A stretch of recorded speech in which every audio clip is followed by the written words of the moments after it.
So తులా రాశి వాళ్ళు సుమారుగా 100 కోట్లు సంపాదించబోతున్నారండి.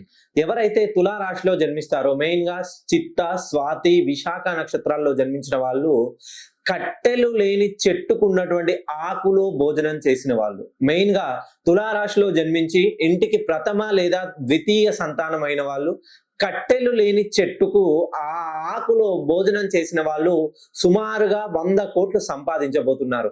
ఎందుకనంటే మీ జీవితంలో ఖచ్చితంగా ప్రతీదీ లక్ష్య సాధనకై మీరు ఏదో ఒకటి సాధించాలనే ఆకాంక్షతో, లక్ష్యంతో ముందుకు అడుగులు వేస్తున్నారు. కానీ మీకు తగ్గట్టుగా కరెక్ట్‌గా మీకు ఆ సపోర్ట్ అనేది లేదు. ఆ బ్యాక్ ఎండ్ అనేది లేదు.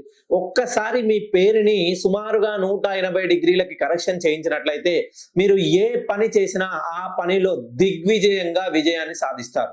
మీరు ఇప్పటి వరకు ఏ వ్యాపారం ప్రారంభించినా, ఏదైనా ఉద్యోగం చేసినా, ఎవరికైనా మీ చేతి గుండా అప్పుగా ఇచ్చినా కొద్దిగా కష్టంగానే ఉంటుంది. మీరు చేసిన పనికి ఎటువంటి గుర్తింపు లభించకపోగా ఆ పనికి నీలాప నిందలు ఖచ్చితంగా ఏ తప్పు జరిగినా ఆ తప్పును మీ పైనే వేస్తారు మీ దగ్గరి బంధువులే.